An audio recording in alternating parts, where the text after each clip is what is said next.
welcome you here today to the Greenfield Memorial Lecture.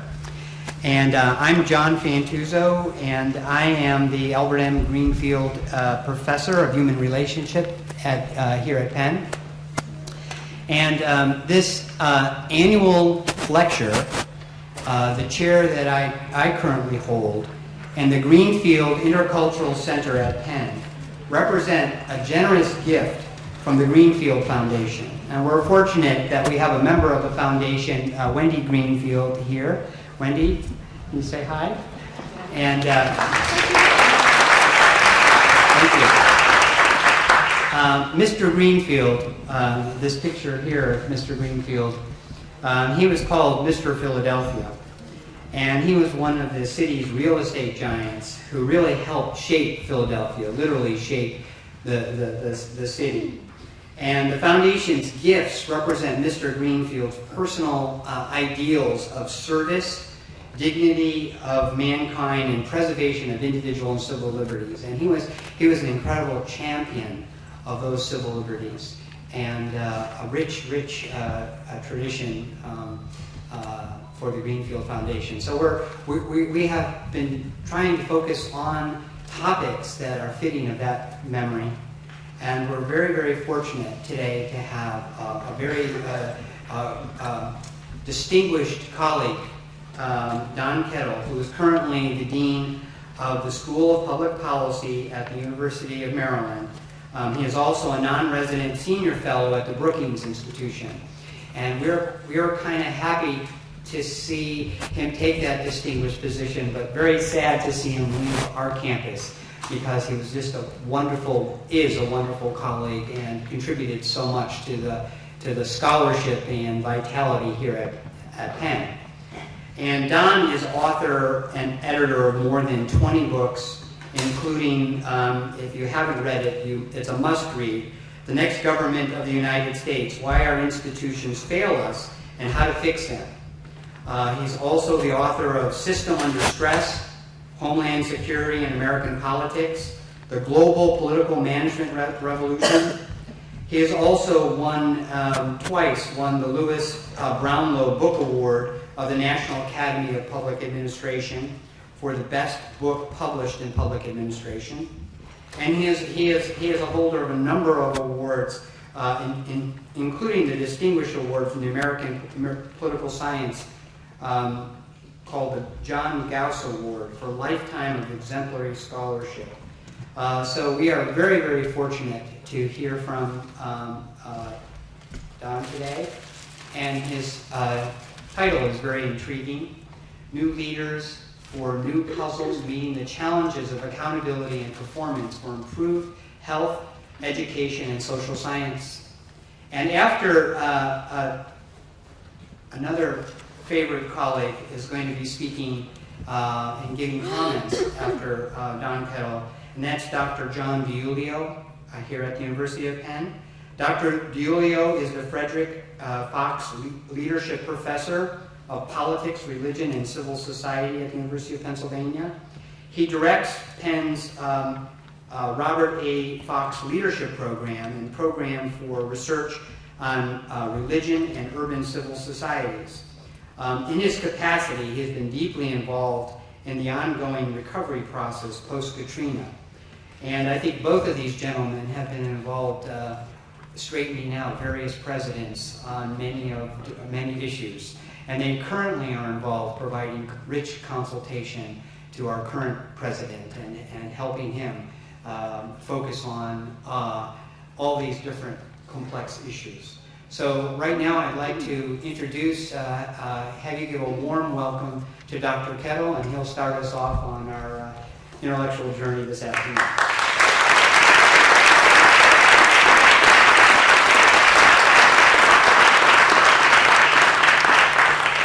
Thanks so much, John, for that warm welcome, and it's good to be back here and have a chance to see so many familiar faces. Hasn't been all that long, but there feels like, at least on my body, more miles than I'd like to think in the meantime. It's such a pleasure to have a chance to get back and have a chance to talk with all of you today about just this challenge of leadership and accountability. We've got a problem that seems to baffle everybody. And the basic problem is trying to figure out how, given the challenges that we have with government, to make it work and to figure out who's in charge. Not too long after the Obama administration took office, there were lots of conversations behind the scenes. And the conversations were, you know, if you look back over the Bush administration and find the place where the president's negatives exceeded his positives and never came back down, it wasn't after mission accomplished.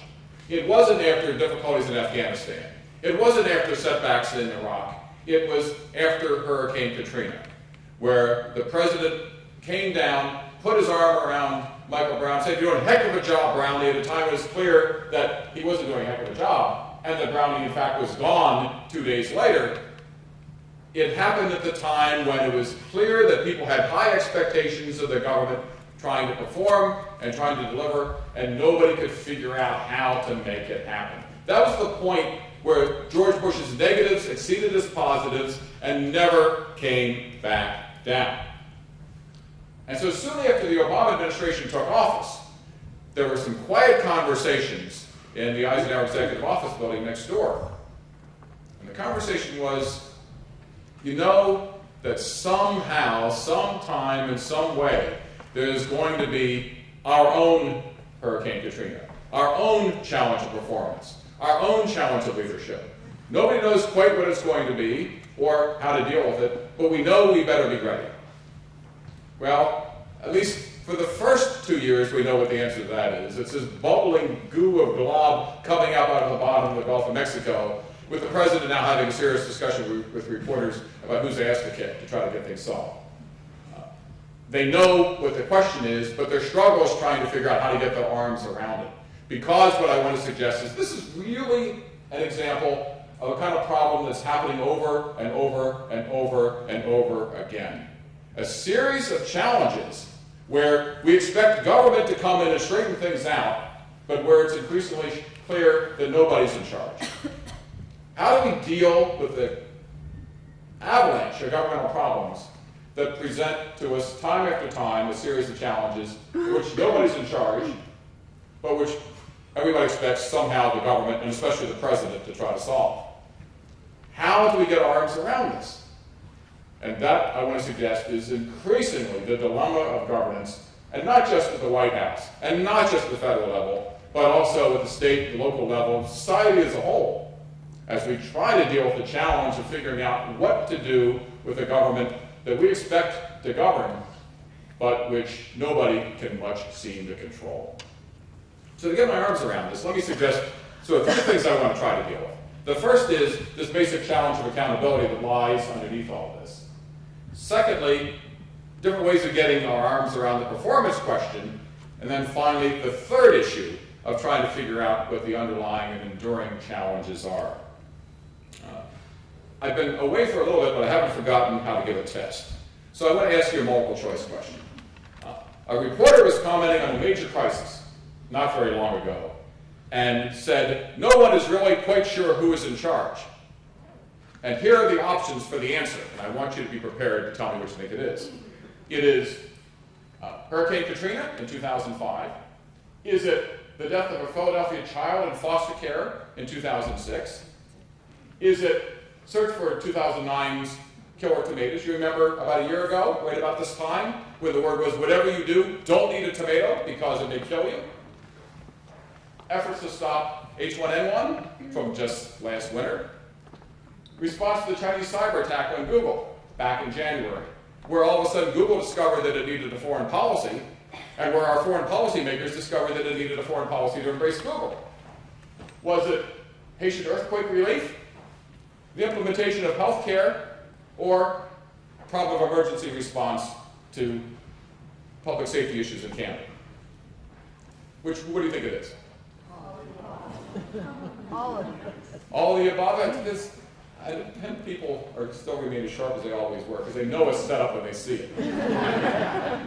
It turns out that the answer could have been any of those, have in fact been all of those, but in fact, in this case, turned out to be Haitian earthquake relief from a broadcast on the NewsHour, March 22nd, 2010. And I hate reading slides, but this one's worth reading.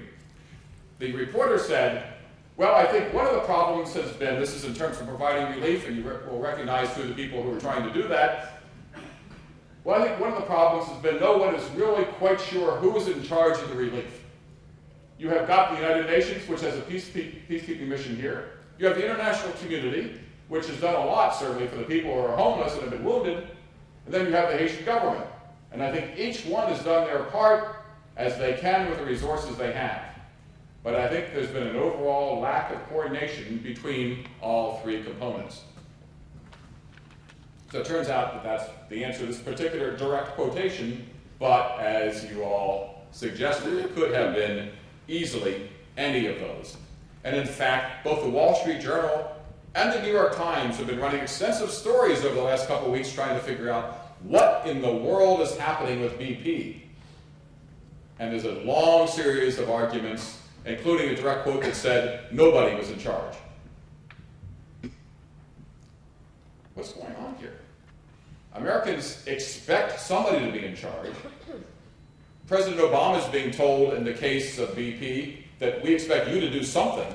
He's being criticized about his choice of metaphors, about what part of which anatomy he intends to kick, about how he's going to try to do it, who's going to pay for it all, whether or not he's emoting properly, and not in any way suggest that that doesn't matter, because it does, because given the situation that we find ourselves in, everybody wants somehow to feel that the president understands and is connected with their own sense of outrage.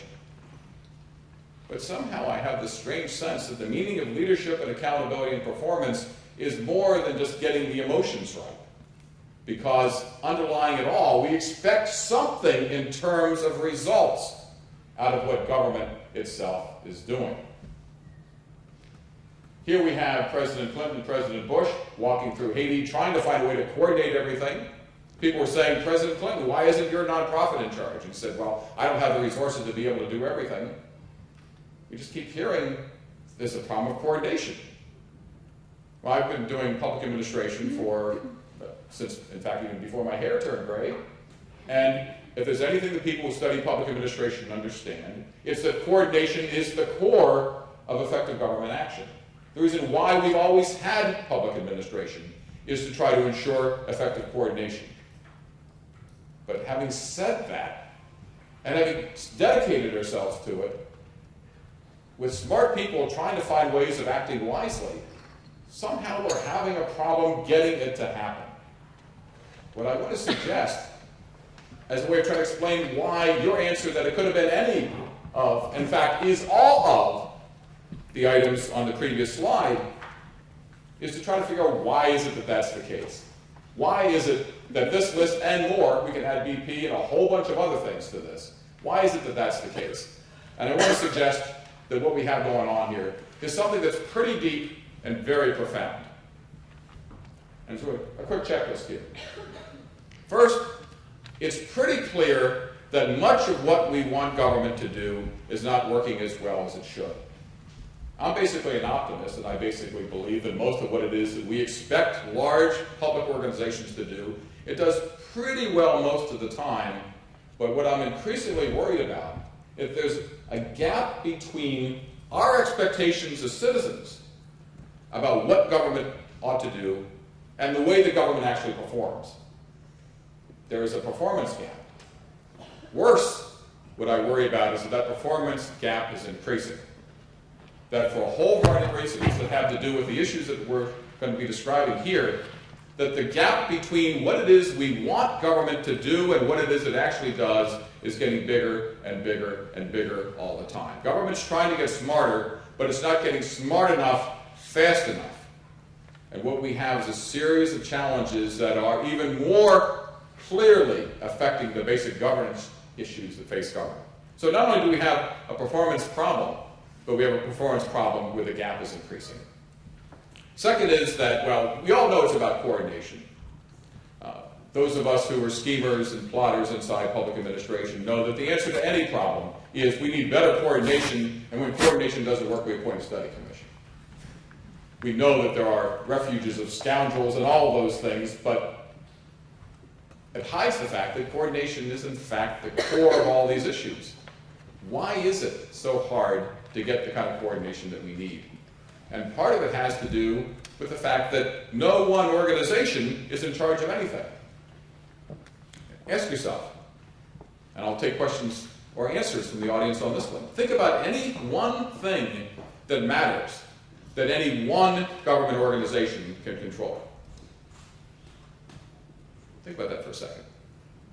Any one problem that matters that any one government organization can control. And I haven't been able to come up with anything from it. I rode Amtrak on the way up here, not a totally government organization, but it had to do with lots of coordination with state and local authorities along the way.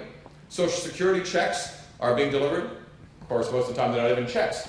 They arrive electronically in your bank, if you're eligible, and they arrive through a private sector electronic bank transfer system. Air traffic control. You have air traffic controllers sitting there watching these scopes that are being built by private contractors, looking at radar about the weather and thunderstorms that are being produced by the National Weather Service, communicating with people in private planes, and increasingly returning air traffic control over to the pilots in the cockpits, who are now in charge of finding their way most efficiently to the airport. There's almost nothing that I can think of that matters that any one organization can control. And so, when nobody's really in charge, there's nobody also in charge of coordinating. And so, when nobody's fully in charge, there's not a coordinator to do the coordinating. What I want to suggest is that this produces a somewhat scary set of arguments. The most scary, which may be that what we have in terms of government performance may be pretty much as good as it's going to get. Whether you like it, whether you don't, what we have is as good as it's going to get. Because we're not going to be able to do any better, because we're not interested in hiring any more bureaucrats. We're not interested in spending any more money. One thing that's clearly not going to happen with health reform is creating a brand new federal bureaucracy. Nobody wants that to happen. Nobody wants federal divers and the president going down an unmanned submarine, pulling the levers to try to find a stopper to put at the top of the oil leak for BP. And it's not clear that even if we did all of those things, that things would dramatically get better anyway. I have a meeting tomorrow at the Department of Veterans Affairs in Washington. I'm talking to an assistant secretary because he's been charged by the department secretary to do something about the enormous backlog of claims that has started to pile up from veterans who have served in Iraq and Afghanistan and are coming back with all kinds of issues that they need to have adjudicated, and the department is simply falling further and further behind.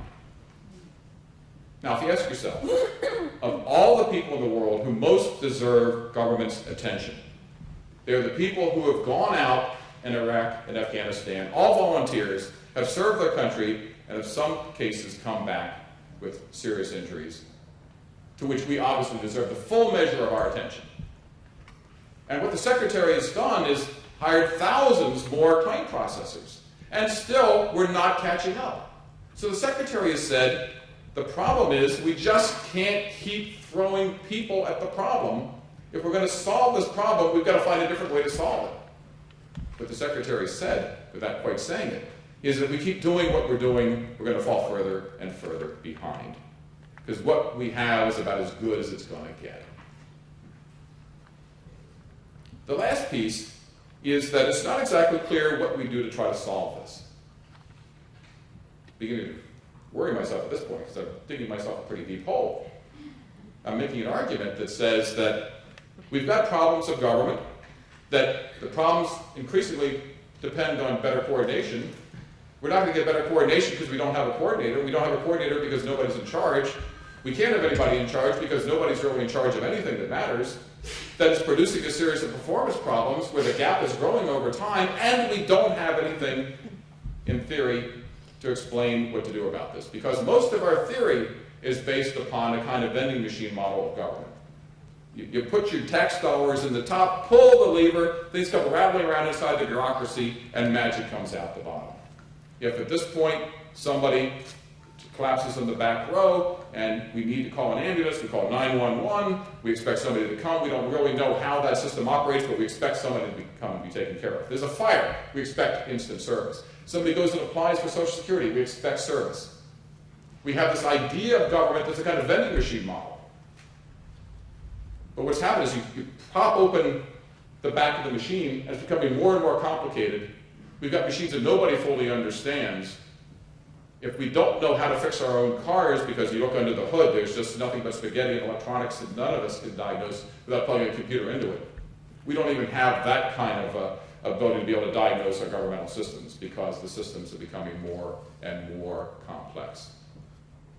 So we have this dilemma where we say to the president, go fix BP. Go fix the problem with Katrina. Go fix the problem with Haitian earthquake relief. Go fix healthcare. We have a model that anticipates the way that's going to happen is for a vending machine, but nobody understands the vending machine. The vending machine's not working as well as it should. Its gap between what we expect and what it's producing is getting worse all the time, and we don't know how to fix it.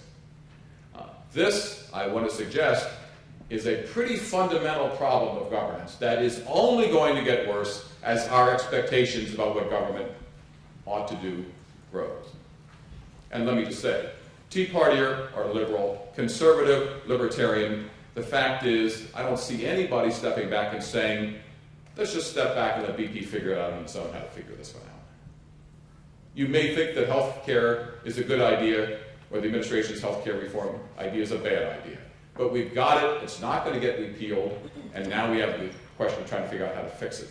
We've got a problem with air traffic control, where the current air traffic control system that we have will no longer operate in the year 2020 because there isn't enough radio spectrum space for the air traffic controllers to talk in their microphones to the pilots circling overhead. We've got a problem where we simply have got to try to find some ways of being able to do what we want to do and have it happen better. So what are we going to do about this? We have problems of performance, but what I want to suggest is that, again, I'm basically an optimist. There are some ways at this, but that require new ways of getting at this. First, thinking in terms of performance. As instead of trying to think about moving the boxes around, creating a new study commission report, let's try to think about what are we trying to do here? Try to go back to that great moment in the 1992 vice presidential debate. Some of you are far too young to remember that. Those of you who watched it will remember that in the vice presidential debate there was this wonderful moment.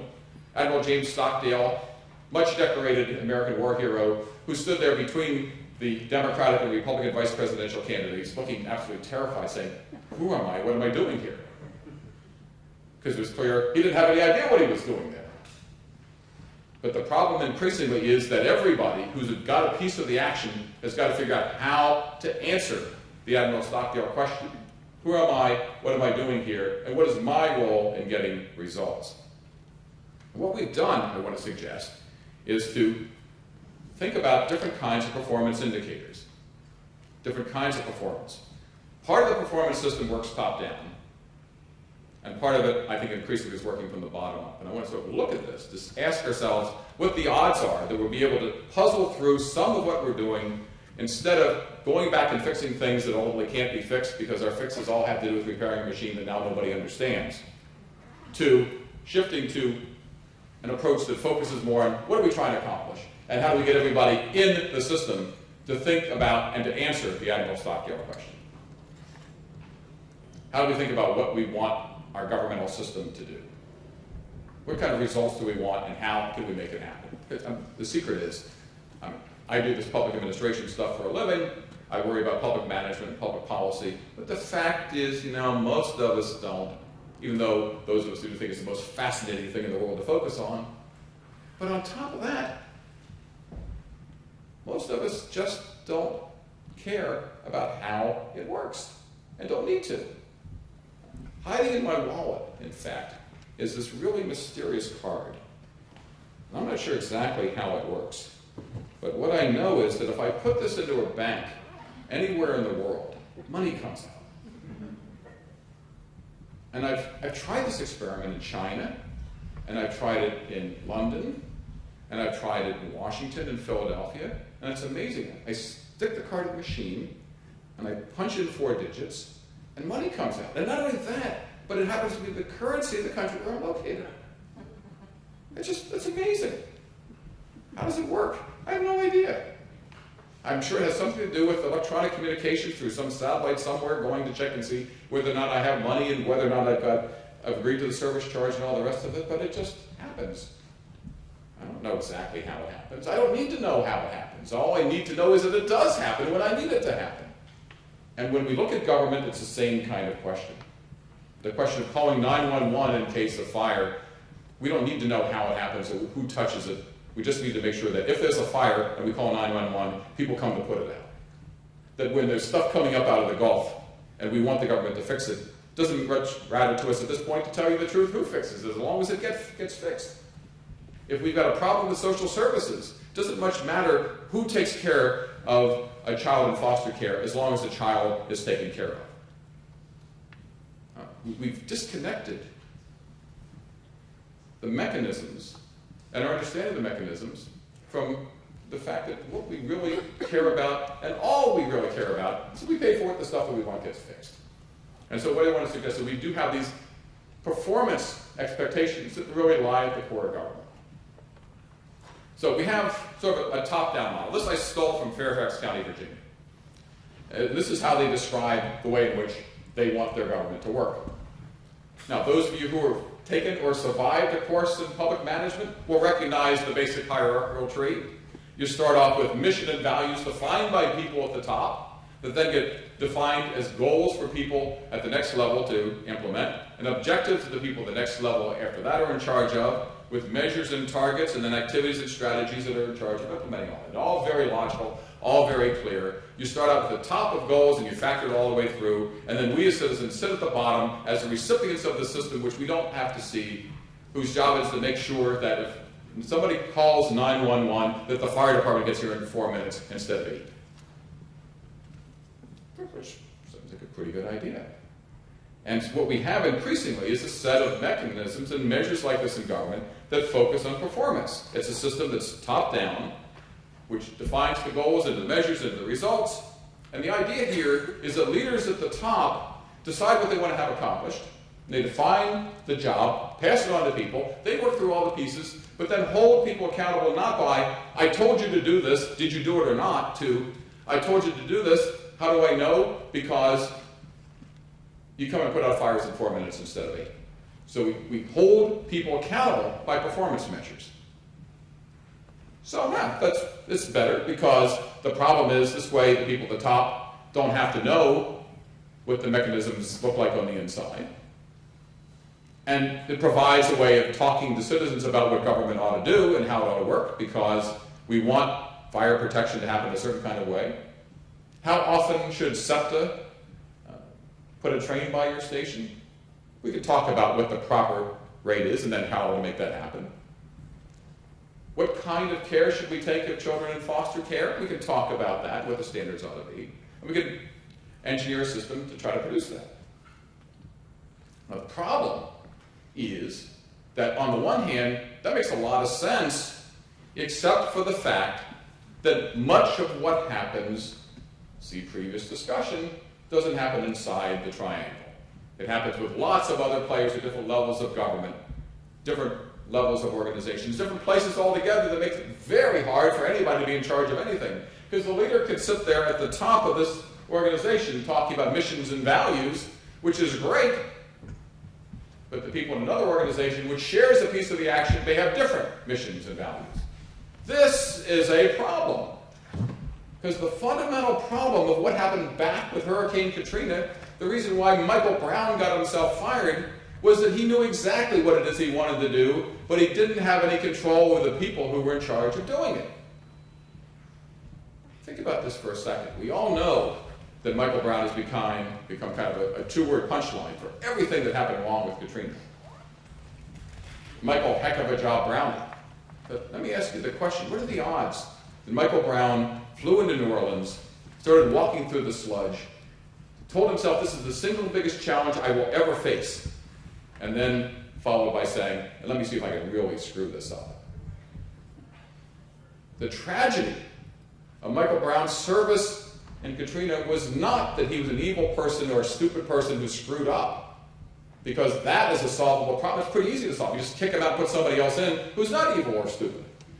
The real tragedy is that he flew in tried to do his best, tried to run his organization, and still screwed up. There's something more going on here. Do you really think that BP is saying, you know, we're British, we don't care. We don't care how much oil ends up on the beaches of Mississippi. Do you think that that's remotely what they're thinking about? The problem is that the systems that we want to fix are so complicated, and that nobody's in charge of fixing them, that this kind of hierarchical model doesn't work. So now what do? Not only does doing more of the same not produce better results, and not only does some parts of the new performance regime fail because it assumes that somebody is a controller at the top who doesn't have control over everything, what do? What I want to suggest is that there's a kind of bottom-up process that's also worth thinking about. And the Obama administration is trying this. What I'm about to say they haven't announced, but I'm convinced is what they're doing. So I'll call it kind of a stealth performance revolution.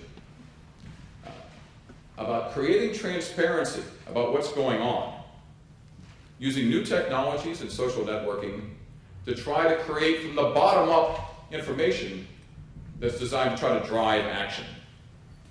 And basically it's an argument that says we'll create transparency that will create pressure for results. Now let me step back for a second and engage in a bit of a confessional. We all know that transparency is the next big buzzword. We know that it's the answer to almost everything. We all agree that transparency is the answer, and frankly, none of us really knows what it means. We know what it's not. When it looks like somebody's hiding something somewhere that they haven't let us in on, well, the problem is obviously a lack of transparency, right? Whenever there's a problem, it's a lack of transparency. Well, we know what it isn't. Do we know what it is? And what I want to suggest is, well, not exactly, but I've got some examples that I think make some suggestions about what it is that we might be able to do about it. But underlying this all is a sense that if you can create information, have people grab onto that information, use that information to shape their perceptions and their sense of what it is that's working and what isn't. They use that then to try to transform civic conversation about things, and then use that conversation to create pressure on the different actors who share a piece of the action to produce results. Now we're talking about a different and very interesting kind of approach to the kinds of issues that we're struggling to try to deal with. I couldn't resist. You may recognize this. For better or worse, this video is a good 2 weeks old, and some of the newer stuff is even more interesting to look at now. But what I want you to do is stop and think about what this current policy debate would be about what to do about BP in the Gulf if we didn't have a live spill cam trained at the stuff gushing out of the bottom of the Gulf of Mexico. Just think about that for a second. What we would have had so far would have been some video of some unfortunate pelicans that got themselves all gooed up. But there haven't been that many actually so far. We would have had some photos of swamp grass being coated with stuff at the bottom. We would have had some aerial photos out in the Gulf, which looks pretty disgusting actually. And we would have had some pictures of President Obama out actually looking for little tar balls on the beach and having, frankly, a little bit of difficulty finding them. Now there's gargantuan amounts of stuff. There's an Exxon Valdez coming out of the bottom of the Gulf every week. There's a lot of stuff coming out. But in the absence of this, ask yourself what the policy debate would be. And in the absence of this, I want to suggest that everybody would say, well, that's a shame. And they'll fix it sooner or later. But so far, there have not been catastrophic implications on the shore. Much of the oil seems to be between the surface and the bottom that most people don't know, don't see, they don't know where it is exactly. What is driving action is this. Question, where did I get this? And the answer is, a House committee chairman decided that in the interest of transparency, he was going to force BP to put live coverage 24 hours a day with a camera trained on its spill. And how could he force it? Simply, he made a request from the request that you can't refuse department. There was not a chance that BP could possibly say no. Once it became clear it was possible, there was no chance that BP couldn't do it once a government official asked. And once the government official asked, it's now on the committee chair's homepage, and it's there. You can click on it and watch it at 3 o'clock in the morning if the mood strikes you, because, of course, it doesn't matter what time of the day it is. It's always dark down there at the bottom. They have special lights trained on this with cameras working 24 hours a day. But by having created the technical possibility of filming live the spill from the bottom of the Gulf, it creates a politically irresistible pressure on BP to figure out what to do about it. The conversation that President Obama is having right now with BP about having BP put aside billions of dollars to take care of both damage and also compensation claims would have been impossible had it not been for this. Because otherwise there wouldn't be anything to force the action. BP would happily be paying out dividends to its shareholders. We wouldn't have this kind of foreign policy dispute between us and the United Kingdom. Our special relationship wouldn't be in question. We wouldn't have Admiral Allen out tramping around up and down the beaches trying to figure out what to do. We wouldn't have a mandate to BP to try to figure out some other way of creating a new line of defense against oil that in fact we haven't been able to see. It would have been, geez, well, that's a shame. And we would have had the story inside the evening news, if it was on evening news at all, and buried deep inside the newspapers. What I want to suggest is that the presence of information of a certain kind becomes decision forcing. And becomes decision forcing on all the players who are involved. Because of this camera, we now have a different federal administrator who's in charge of the federal organization, in charge of managing and regulating. We have a proposal to try to split those two pieces of that organization so we take the marketing apart from the spill control.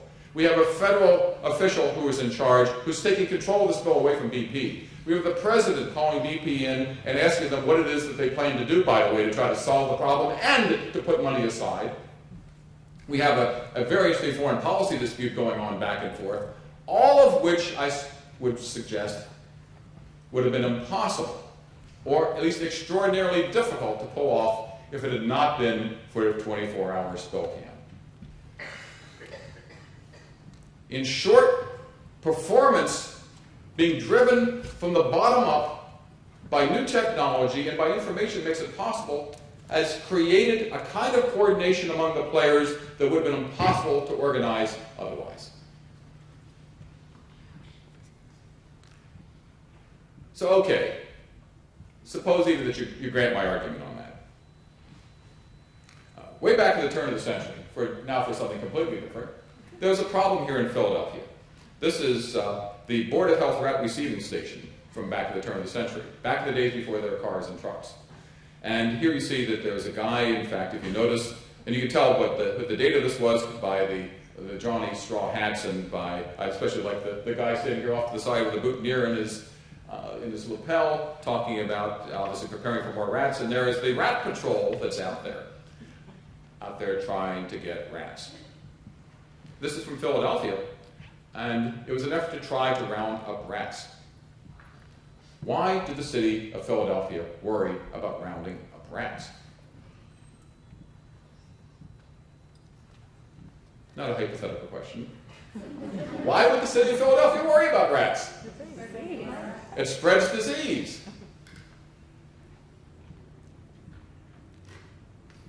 Well, that's an interesting sort of problem when you think about it. What the city of Baltimore did, in a modern day version of the rat patrol, was to create a system that allowed anybody who saw a rat in their neighborhood, and having lived here, I can tell you that there are rats in Philadelphia. Some of them are Philadelphia rats, I'm here to tell you. My dog, in fact, when we lived here, used to love seeing them. She would get all excited because she would be convinced that they were these large play toys, and I had to try to convince her to get around them. But I've seen rats in Philadelphia like this. Baltimore's got them as well. And they created a program to allow people to call in if they saw a rat in their neighborhood. What we have here is a chart of where people called in with rat reports. And this was from back in 2006 and 2007, with the The darker the color, the darker the red, with the highest concentration of rats. That is, of rat reports, let's put it that way. Think about this for a second. Everybody agrees rats are bad. Almost nobody has friendship with rats. Everybody agrees that rat problems ought to be reduced.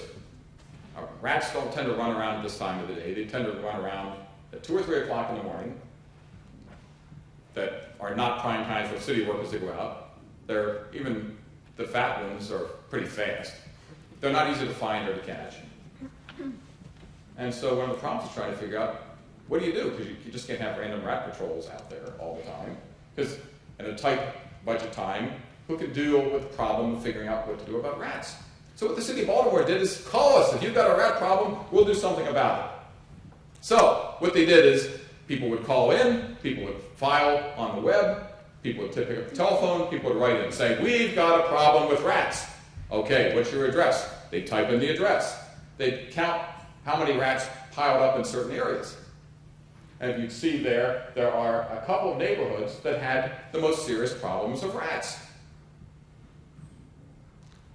Now, I guarantee that having seen the Rat Patrol wagon, and now this, you'll never forget it. And once you see it, what are you going to say? The city ought to do something about this. Now, for the hard question. Okay, now that we've seen rats, who's in charge of taking care of rats? Well, who is in charge of taking care of rats? We don't have Rat Patrol wagons anymore. Have you seen a Rat Patrol wagon in the city of Philadelphia, or Baltimore for that matter? I haven't. Who's in charge? Department of Health? Huh? But where do rats come from? Sewers? Well, no, that's not health. Sanitation? Why sanitation? Because, first of all, if you have garbage, rats like to eat garbage. If you want to get rid of the rats, you get rid of the garbage. That solves some of the problem. What else? Water. Water? So you can have the water, in fact, can puddle from all kinds of things. Rats love to drink it. They need to drink it, or they don't stay around for very long. Who else has got a piece of the rat action? The SPCA, part of it, that's of course a nonprofit, but they've got a piece of it. Housing. Why housing? Vacant houses are, if people are not living in houses, rats love them. People move out, the rats move in. So all of a sudden, if you think about it from the other point of view, who's in charge? Nobody's in charge. If you put that up there and you say, excuse me, but what are you going to do about these rats? And I go to a meeting where you're in charge of housing, you're going to say, I'm sorry, I don't do rats. I say, excuse me, but you just told me that vacant housing accumulates and attracts rats. And you also told me that sanitation attracts rats. So we get sanitation in the room, we get housing in the room, and we tell them and ask them, what are you going to do about the rats? One of the ways to get at the coordination problem is to create an inescapable visual image that demands action and that forces the coordination that otherwise, through the standard bureaucratic procedures, is very hard to get at. If you look at this, this tells you where the problem is. So physically, geographically, it tells you where to concentrate your efforts. A short conversation here got us the players that you need to call to the meeting. You call the people to the meeting, you show them the slide, you say, come back next week with a plan. You come back 2 weeks from later, and we see what's happening to the rat reports. And you can begin to get action that otherwise would be impossible to galvanize otherwise. This is a different kind of performance system that I want to suggest has enormous potential for remaking the way we think about the way that government works. Let me give one more example. This is from recovery.gov. This is from the Obama administration's efforts to chart by zip code where all of the Recovery Act money is going. We have $800 billion going out around the country, and to the degree to which they can, they've charted where the money is going. And this, I typed in 19104, you can type in whatever your favorite zip code is and see where the money is going. And here they have three different categories: contracts, grants, and loans. What you can see here is that it's mostly grants. There are some contracts. The grants are in blue, the contracts are in green. There are almost no loans involved here. You can see where most of the money is being concentrated, some of it around the university here, some of it in Center City. And you can see up and down Broad Street in particular the concentration of the city's efforts.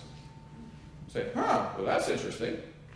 It turns out later, and I didn't want to take up a lot of your time doing this, but you can then click on each dot, find out how much money is coming in, who got it, what it's being spent for.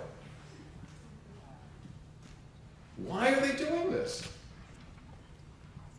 Part of it is obvious on the surface, because with $800 billion being spent out there, the inevitable questions were, so what? What are you doing with all that kind of money? And in fact, before they had this going, there were some stories about, well, you know, some of this money was used to paint doors. We were spending hundreds of thousands of dollars to paint doors. Well, it turned out that the doors that they were painting were covering up, peeling paint on the doors of an Army Air Force National Guard base out in the far west, so it didn't seem quite so stupid and silly then.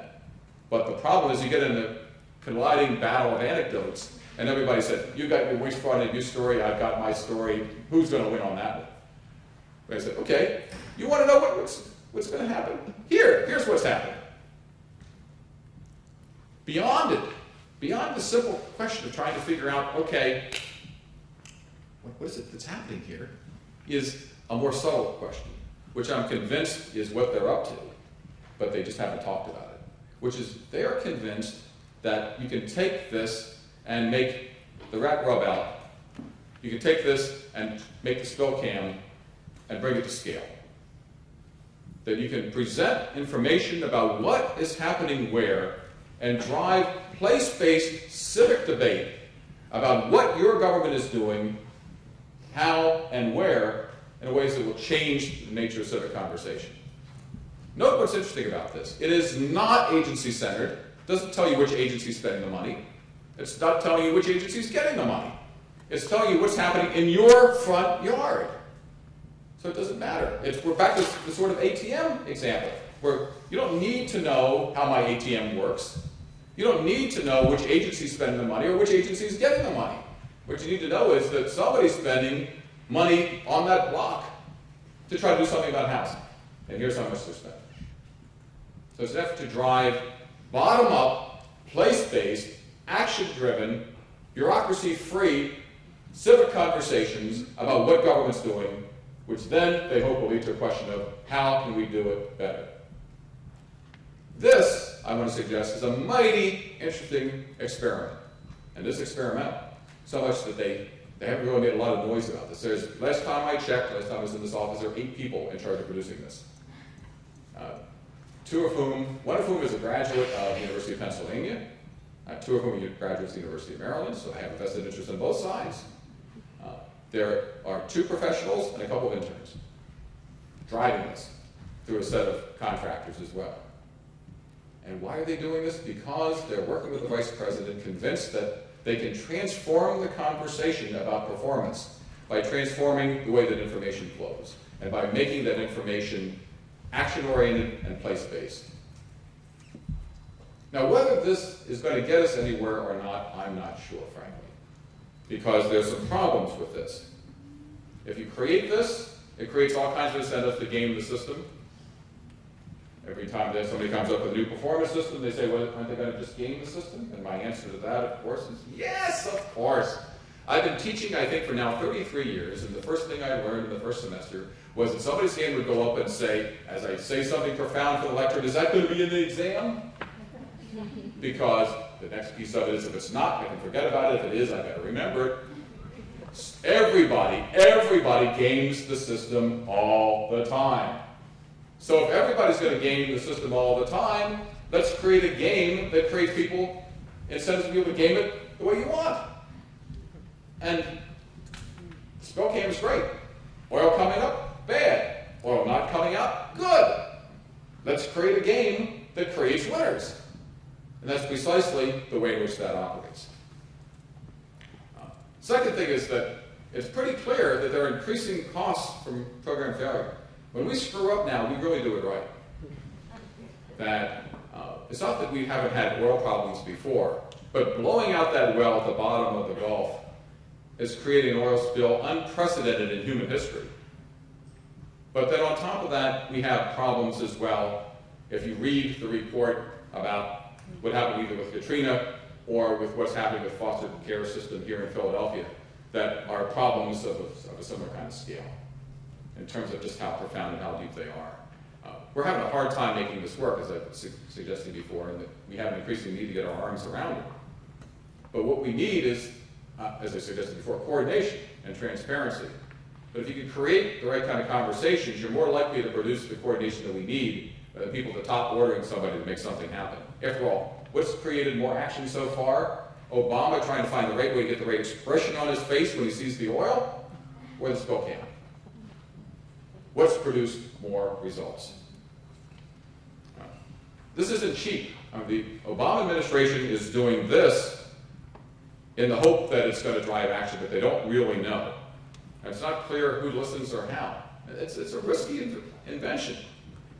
And on top of that, managers often criticize this kind of system for saying that it's the equivalent of just painting a bullseye in our chest.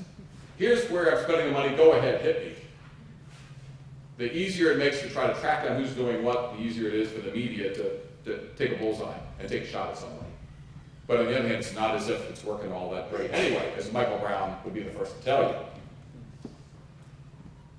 On top of that, there's a really interesting phenomenon where we have new media without mediation. That is, we're just dumping information out there. Nobody is telling you what it is that means.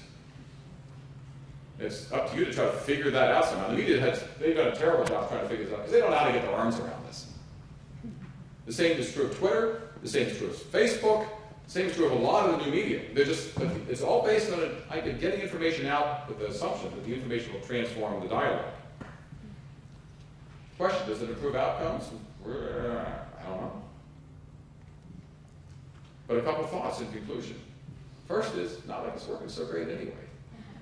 That the greatest dilemma that we face in modern government is that we've got a lot of really hard-working people trying as hard as they can to do the best that they can, and it's not good enough. And not only is it not good enough, but it's getting less good enough with each passing day. We've got to find somebody to get much smarter in a big hurry. Second is that we've got new possibilities with new technologies and new bases of information that create the possibility of transforming the civic dialogue in a really interesting kind of way, in a way that has profound implications for changing the way things happen. It's also wildly scary when anything can happen at any point. Anybody can pull out their cell phone out of their pocket, catch somebody yawning, catch somebody saying an inappropriate word, as George Allen would tell you from a recent Senate race in Virginia, that becomes viral on the internet and that he'll never be able to live down. You can have small little snippets that become driving forces that are scary and hard to predict. But given the fact that now that it's possible for me to shoot video with this thing, it's not like we're going to make it stop. And if we're going to make it stop, the question is, can we use it to transform civic discourse? And my thought is, and my hope is, that as we're in the process of trying to figure out what it is we're going to do with problems that are getting bigger and that demand our best efforts, that we need to try to think about ways of coupling the leadership, the accountability challenges, and the new technological options in ways that provide opportunities for transforming governance and civic discourse in a way that, at the very least, I'd like to think that Benjamin Franklin would have found amusing. Thanks very much.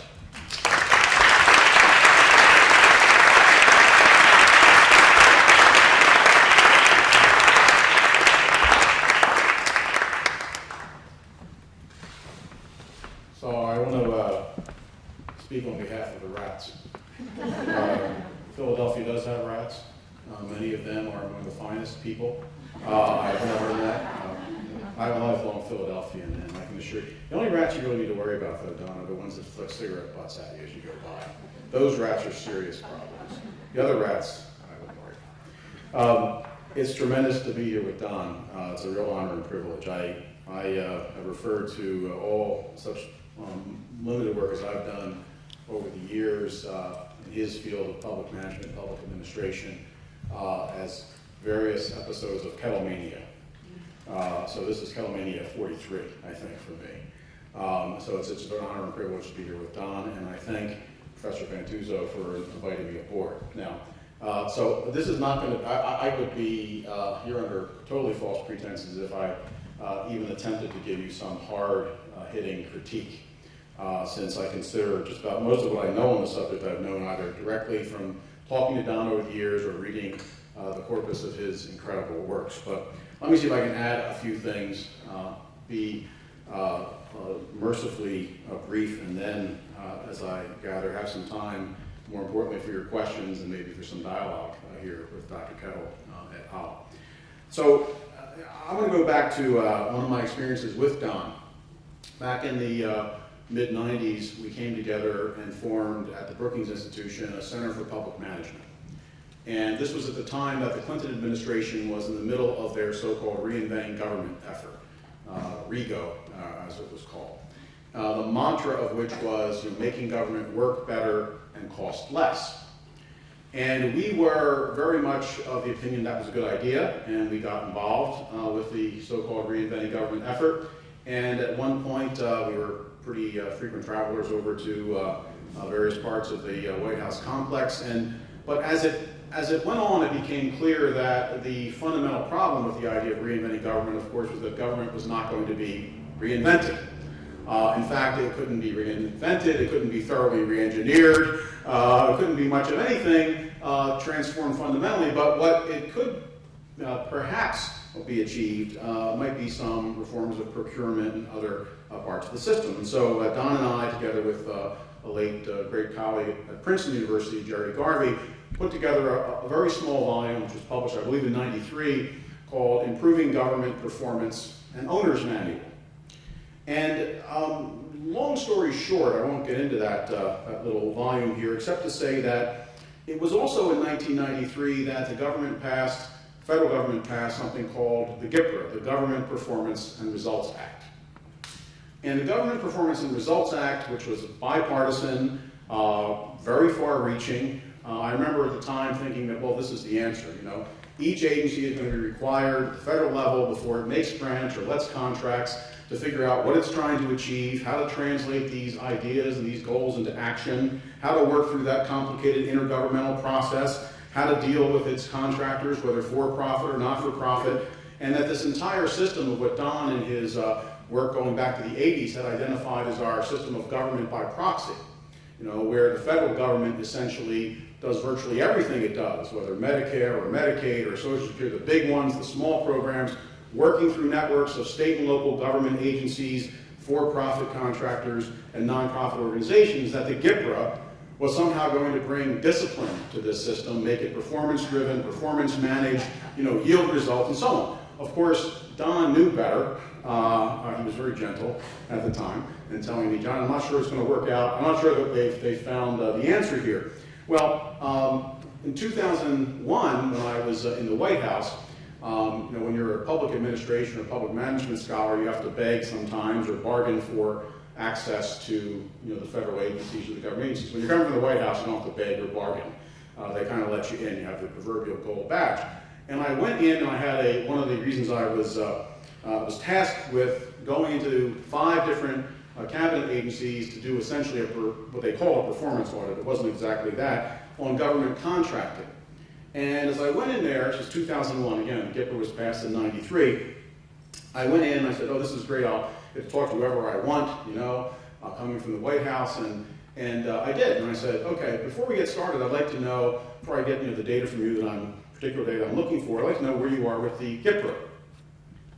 And I got exactly that kind of response. I said, the what? I said, the GPRA, the Government Performance and Results Act. Now, I was dealing with people fairly high up the food chain. And I was from the White House, so this is a little unnerving. So I said, okay, maybe there's somebody else who knows. Now, this is 5 different agencies. Well, the long story short is that I dealt with a total of, I think, 28 different officials across these 5 agencies, only 7 of whom actually knew the law was on the books. Okay? Now, let's just hit the pause button. The thing is on the books since 1993. There are reporting requirements, there are paperwork requirements, there are milestones, there are benchmarks, there's all kinds of stuff.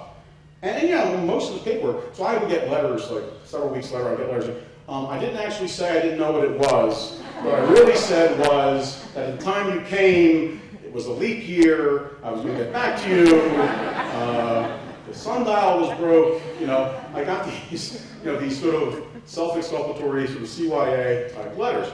But the point is that, it brought home to me in a way that very little else up to that point had done, just how hard it is, because the people who I talked to didn't want to not know or implement the GIPRA, but they have some very difficult jobs, and I'm going to get back to this very quickly as to why I think it's so difficult to engineer performance reforms that improve health and human services, that improve environmental protection, that improve transportation, that make a difference at the ground level in foster care, that improve welfare to work services, that improve schooling and educational institutions. Why it is. But let me just quickly just fast forward the story a little bit. Coming off my Washington experience and coming back to Penn and academic life and teaching, there have been several general ideas. I think what you've heard today from Don is far and away the most interesting and sophisticated and nuanced version of how we can begin and have begun perhaps to crack this nut of performance once and for all. But you hear a lot of different prescriptions. One is, well, the GIPRA didn't work, but we should have another law. And the problem with that perspective is we've had lots of other laws. In fact, I believe, Don, if you take a look at the stimulus bill, there's all kinds of GIPRA-like proposals and amendments and so forth that are embedded in that. So we've had tons and tons of laws saying, you got to pay attention to performance, you got to measure performance, you got to look at performance, and they don't seem to have made a powerful, significant, lasting difference.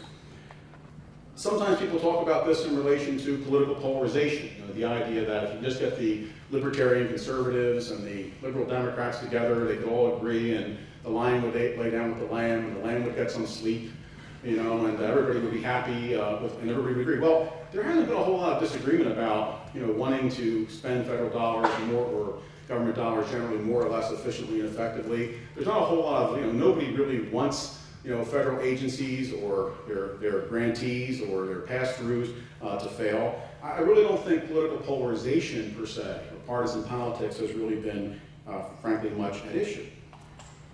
In one of the areas where I've been involved over the years, people say, well, what you really need to do is, you have this government by proxy system, and performance would be improved if you just got different or better contractors or grantees. Like, well, let's get more and more funding to faith-based organizations. I'm all for doing that, but here's a little problem. If you took all of the faith-based organizations in America, it's all the congregations, all 350,000 or so of them, and you devoted every second of every day of their work to doing nothing but implementing federal programs, like health and human services programs. In fact, if you took their whole budgets and compared them to what just the Department of Health and Human Services spend, you wouldn't cover even a seventh of what it does. So, just starting there, the capacity isn't there. They can supplement, but they certainly can't substitute for governmental agencies, nor can they be sort of the only game in town. And there are other ideas. Let me suggest to you what I think, though, is, and try to be a little bit, Don is optimistic. I'm pessimistic but radical. Don's optimistic and intellectual. Let me tell you what I think is behind this. So, why do we have this government by proxy system in the first place? And I think the fault lies not in our government, not in our policymakers, even the ones today that we have, who we seem so unhappy with at both ends of Pennsylvania Avenue. Not in our policymakers, not in our public managers, our government officials. The fault really lies in ourselves. Americans, I think, we have this government by proxy system because, as has been pointed out by others, this isn't original to me, Americans tend to be philosophically conservative about government, but operationally liberal about government. Nobody doesn't want the Consumer Product Safety Commission. Nobody wants to purchase a baby crib in Wichita and worry about whether it's got the right stuff so that the baby doesn't get hurt, right? Nobody wants, the Food and Drug Administration is pretty popular when people start worrying about the safety of food and drugs, right? When we got started at Brookings in the 90s, it happened to be when, shortly before, then Speaker Gingrich came to town, there was a lot of hoo-ha and so forth, and I used to say, I would do this, Don would never do this. I would go and I'd stand up at these meetings and I'd say, which exactly of these programs, other than aid to families with dependent children, would you like to cut? College loans? You don't want Medicaid? You don't want more environmental protection? You know, you got trillions of dollars of government. Is any single policy or program one that was snuck in, you know, after the legislatures went home? They were all voted for through some democratic process. So people are getting essentially what they voted for and they bargained for. They're getting much more government across the board, health, human services, you name it, okay? And they got it from both parties, by the way. They got it under Republicans and they got it under Democrats. But here's the little dirty secret. The number of people in the federal government who are in the federal civilian workforce to administer, to implement, to translate these programs into real effective action period, hasn't changed very much since John F. Kennedy was president. In fact, by some measures, it hadn't changed much at all. And yet the amount of money, inflation, I always am an economist here, in inflation-adjusted terms, that the government is spending, and the amount of rules and regulations have grown exponentially. Now, how do you pull that off? You pull it off by creating a system of government by proxy. You know, who administers, who sets the policy, who administers the policy, and who funds the policy? You could have different answers to those questions. Essentially, you've got a system where at the national level, the federal government is setting the policies, but it's not directly administering much at all, as Don has taught us, of those policies. And in some cases, it's paying the bill. In some cases, it's co-funding. In some places, it's putting unfunded mandates. By some estimates, there are a half dozen to a dozen, depending on how you define it, a half dozen to a dozen people who make a living from the federal government implementing federal programs for every one actual federal civil servant who draws a check from the federal treasury. So for every one civilian worker, you have a half dozen to a dozen people who essentially work for the federal government, are part of this indirect shadow bureaucracy. But that raises all the questions of control and coordination. Now, why do we do this? It's because you can sort of seem to have your cake and eat it too. You can have an expansive government that touches and tackles all the problems. If there's a crime problem, Americans want the federal government to have action. No matter what the problem is, Americans have called upon the national government over the past 50, 60 years to do more, to do more, to do more, to do more, without creating the administrative infrastructure to do more. In fact, not wanting to create what? Big, bloated government bureaucracies. So when you have the Environmental Protection Agency created, they actually put a provision into the EPA's original legislation saying, oh yes, but this agency can only have 9 people on a horse. You know, that wasn't quite 9, but it's a very small number, forcing them, in fact, then to contract and farm all this stuff out. My wife was once the assistant director of Medicaid for the state of New Jersey. She had a $4 billion budget. She had over 100 employees. They might as well all have been federal employees. Essentially, they were working under federal rules and regulations. How many people, Don, is it, who actually work in the agency, federal agency that monitors and oversees Medicare and Medicaid? 4,000. I mean, I'm going to say that again. Footnote, Dr. Kettl. 4,000 people are responsible for overseeing Medicare and Medicaid.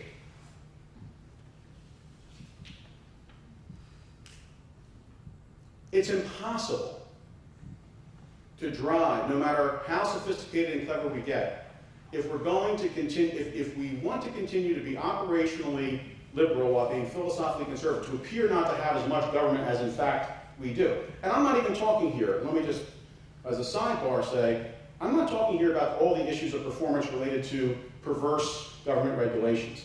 I mean, I could talk about, you know, looking recently as I have at certain government-supported food delivery, programs, go into the question of food insecurity and trying to get meals to low-income children and families, where government has regulations like, well, what we're really concerned about is whether ineligible people are getting the food. So if at the end of the day, you haven't given all the food out to people who are eligible. And if people show up who say they would like to have the food, maybe claiming to be the grandparents or something, or of the kid who got the food, what you should do is throw the food away. So let me see if I understand this.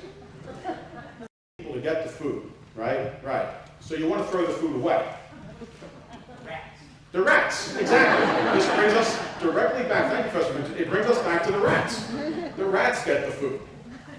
This is like, catch-22, the only way to have peace is to have war. I'm not even talking about that. And I'm not talking about the other kinds of solutions where, let's give federal employees or government employees permission slips, give them more discretion. Let's make people love efficiency, more than they loathe the possibility of corruption, which is also a part of this. What I'm talking about here very fundamentally, and again, this is why I say what you heard from Dr. Kettl is a thoughtful, sophisticated, and feasible way of going at this. I've studied prison systems, I've studied policing systems, programs like CompStat, these things that make the performance equation visible, as it were, to people, even dramatic and visceral, do, I think, have a positive impact. I don't know how widespread they can become, I'm not sure how to institutionalize them, but I would just conclude by going to what I consider at least to be the core of the problem, and end with my radical perspective and prescription.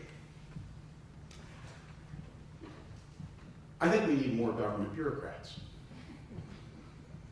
I think we need to fess up and own up. Because no matter what would have happened, I've been down to Post-Katrina, New Orleans, I think 16, 17 times now. And I've looked at that, I've read all the reports and all the various studies, government and other. There was a lot of government capacities from the military side there that could have responded at least to the immediate problem.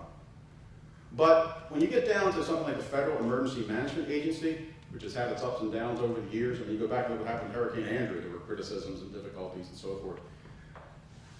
If he had had all FEMA employees on the ground, like Michael Brown, to respond, he wouldn't have had a sufficient battalion to make it happen. We have a problem of coordination in part because I'm not saying this would solve the problem, I'm just saying that we are short. And if we are going to work through these sort of semi-deputized state and local employees and this enormous network, hundreds of billions of dollars in government contracts and grants, we can expect to continue to have all kinds of leaky bucket effects administratively, all kinds of performance problems and potential, what we can't know the counterfactual performance losses. So I really think it's a question that needs to be put, as it were, in high policy terms. If you want a government, and apparently over successive election cycles, Americans continue to vote for this kind of government, that has at least the financial capacity,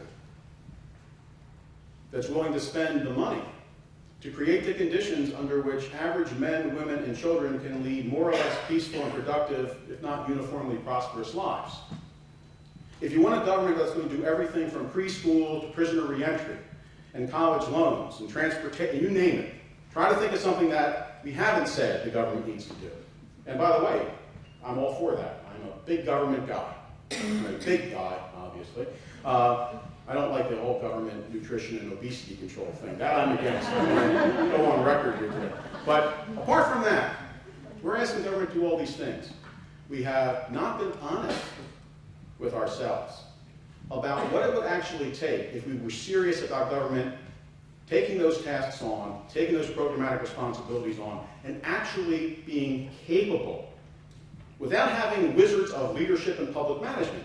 One of Dr. Kettl's favorite examples, and one of mine as well, is the U.S. Coast Guard, which really performed admirably with Admiral Thad Allen, who seems to have come back into fashion of late. I guess every time there's a national crisis, there's one answer, it's Thad Allen. But they did a remarkable job. There are remarkable public servants, and that's really my point. There are remarkable public servants. They often fight the good fight. They are doing incredible jobs. I mean, I argue a lot with some of my friends and colleagues about, I think our public management sector is extraordinary.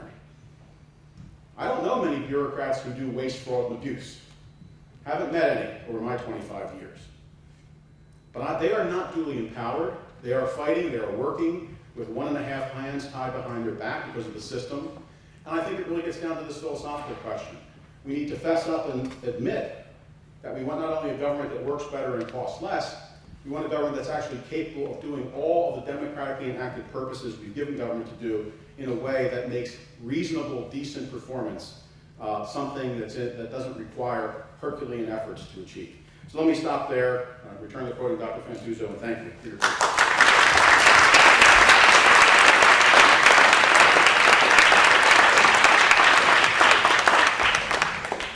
We've been richly treated and stimulated, and we'll have a little bit of an opportunity for about 5 or 10 minutes of questions. And I'll ask Dr. Kettl if he could come back to the podium. And we have a mic in the center. It's a wireless mic, so if you'd like to ask a question of Dr. Kettl.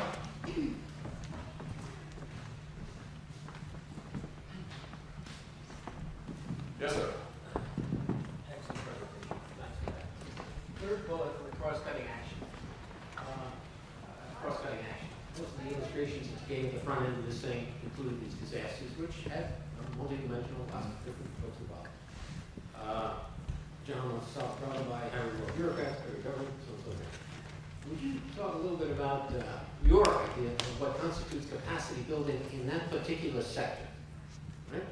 In the emergency response area, or? Cross-cutting action. Cross-cutting, sure. Let's say the emergency stuff is one type, but there are other aspects of it.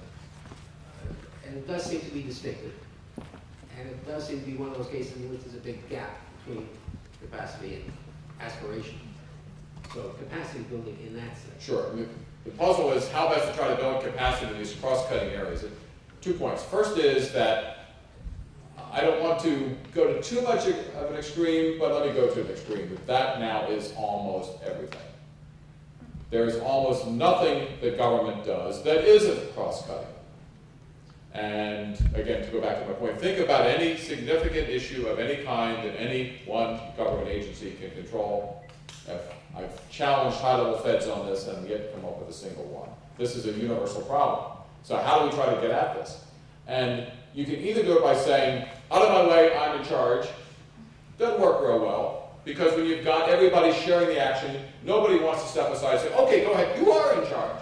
Unless it's now become so ugly that nobody wants to touch it, in which case nobody can lead. And what we have to do, I think, is to get back in part to the Admiral Stockdale question.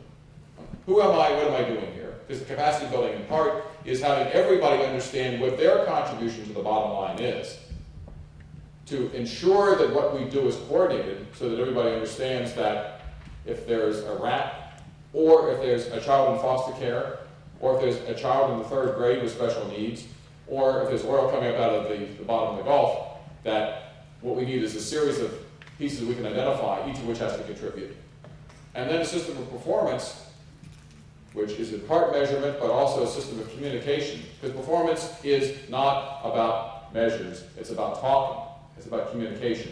So that we all agree on what it is that we're doing to contribute. So in part it's technology, in part it has to do with analysis, but in large part it has to do with individual leadership. And so the capacity building has to reach across those lines, because what it is that's working when it's worked best, and why Thad Allen did in New Orleans what Michael Brown did not, had to do with individual leadership traits that he brought. And you tell story after story, there's pages and pages illustrating that. But the same is true at the operating level. The thing that's interesting is how many places you can go and say, boy, this seems to be working pretty well.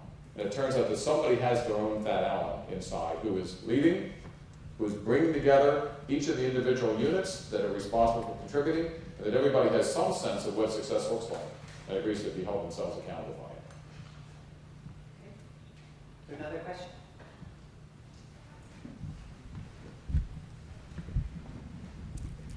I live on the Gulf of Mexico, so I have a particular interest in British petroleum, whether there's a leak cam or not, sort of where the oil goes. So I have a question about what you've presented is, and I think the Obama administration itself is one of the more rationally oriented and sort of analytic administrations, if you can characterize an administration in those terms, that we've had. But there's also this issue of kind of visual metaphor. And so, sort of the other visual metaphor out of Katrina was people sitting in the Superdome with no apparent help or something in water. And I think while the webcam or whatever has placed, as you said, some pressure or created some leverage relative to BP, it also potentially, it has a potential to become a visual metaphor which can undercut lots of what the Obama administration is trying to do. So sort of, in terms of trying to sort out, if you're in a political leadership role, something that so far is technologically unfixable, because if the leak got fixed, it would change the conversation to repair and recovery. Sort of how do you then, how should political leaders deal with sort of an issue like that? Not President Obama specifically, but so far he runs the risk of being portrayed as very ineffective, that this metaphor of the leak will overwhelm some of this other stuff. So sort of how do you sort out dealing with a crisis while you're still trying to maintain what you're talking about in terms of bottom-up transparency and things like that? The Obama administration's central, biggest nightmare is the president decides, okay, now I'm going to give a speech about this from the Oval Office. And it's a split screen. The president on one side and the oil on the other. And you're all laughing and nodding because you know that's what would happen. And so the problem, and it's not as if the president can say anything from the Oval Office, it's going to change the oil coming up out of the bottom, which makes it even worse. And then so he said, I'm going to fly down to the Gulf. And so he's down with heavy-duty boots, and it's clear if they're even having a hard time finding good tar balls for him to pick up. The visuals are just terrible on this. I'm talking about the fact that what we want as citizens is a sense that the administration is in control, that it gets it, it's going to be there, and it's going to get the action to happen. That back during Katrina, the central problem was, how come Anderson Cooper got it and Michael Brown didn't? And actually, when Anderson was here just about a year and a half ago, and I talked to him about this, he sort of realized that was his power. He was out there with hip waders, sludging through, surrounded by stuff, sort of pointing at things, and that drove action in a way that Michael Brown couldn't and didn't.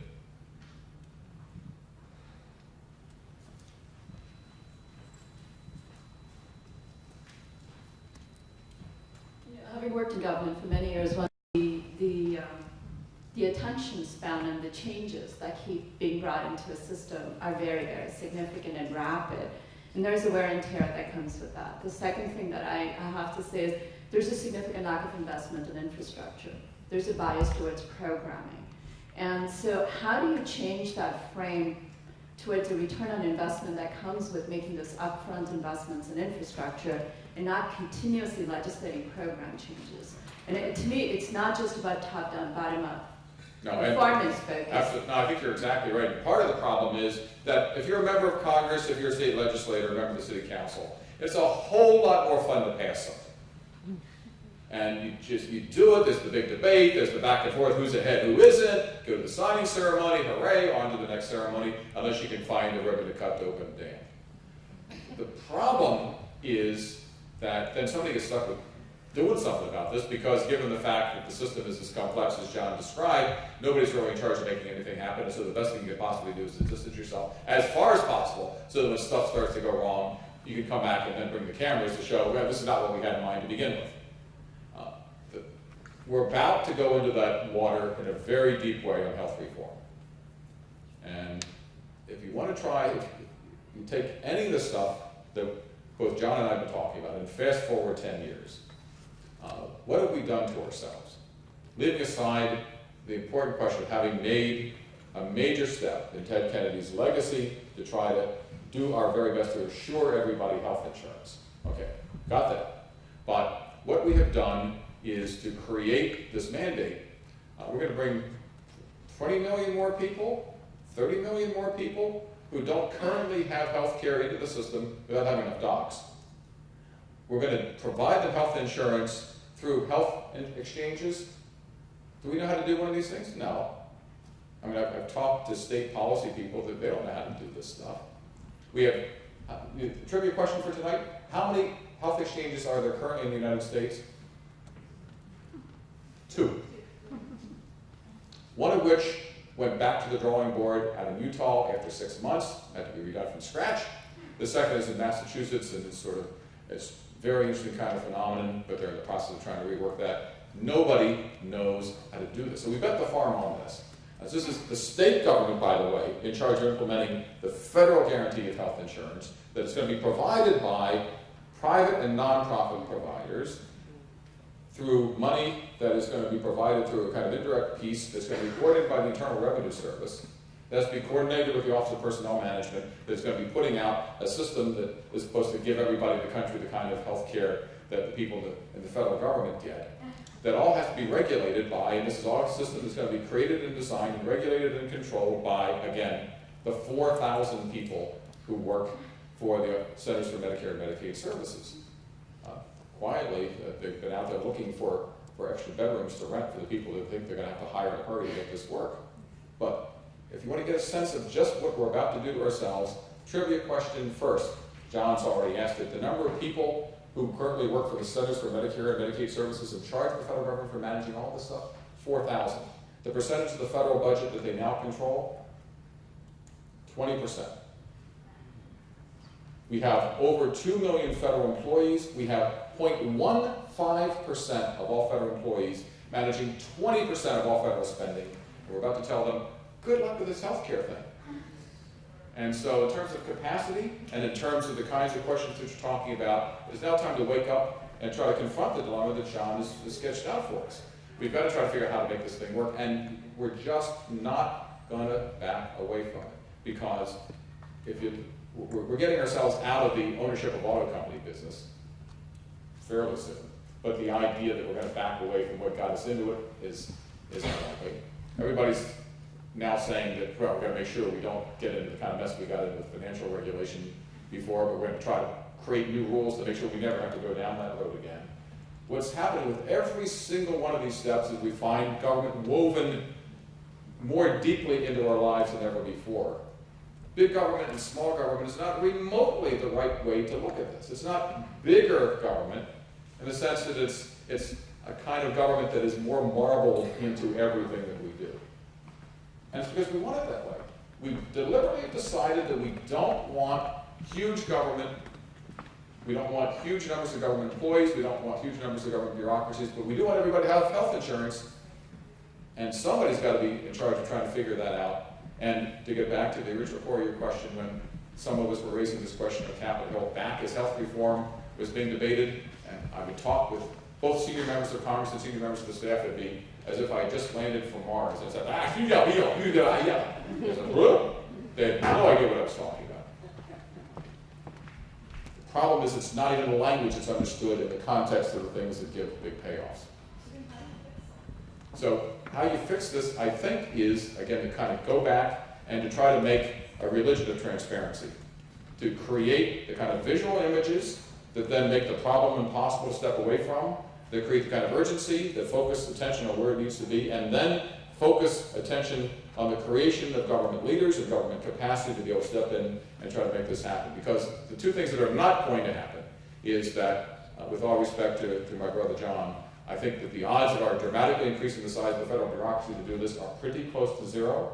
And the odds that we're going to back away from any of this stuff and say, whoops, we decided against this and we're just going to shrink the size of government, that's not going to happen either.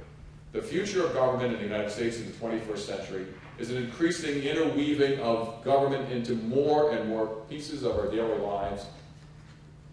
If you look, and if you're just curious about it, next time you have a spare moment, read the inside of your cell phone. And look at the certifications for federal regulations that are put there to make sure that the cell phone doesn't ignite if it's inside your pocket or your purse. And to make sure that it doesn't interfere with emergency communications by police officers and firefighters. Look at the federal and state and local regulations that surround us everywhere.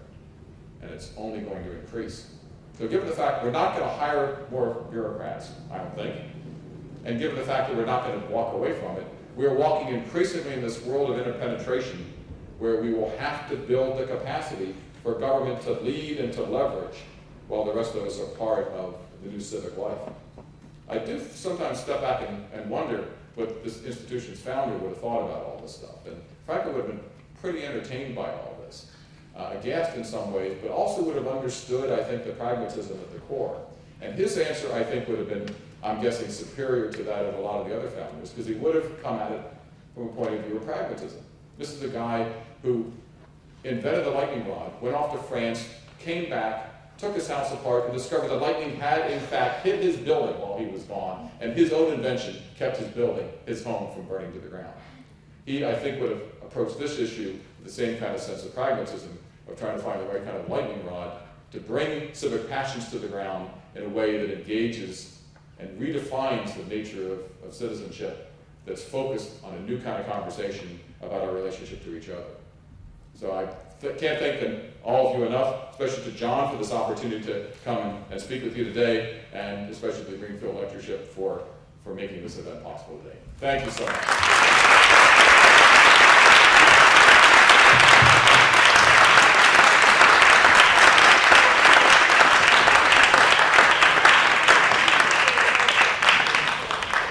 I know that there were many questions and many thoughts stimulated. We are going to have an opportunity for a reception. There's a reception in the lounge, and so there's some food and drink. Just help yourselves, and I hope you have a wonderful evening. And I'm so grateful to my two distinguished colleagues for coming and sharing and hopefully rattling our intellectual cages as we bring our best strategies. And I know I'm speaking in terms of a group of folks who are here working and struggling with integrated data systems, with the hope that those systems can break down silos and provide the kind of information that can actually be there for the public to basically realize that it's government for the people. So thank you so much for your time and for your attention this afternoon. Thank you.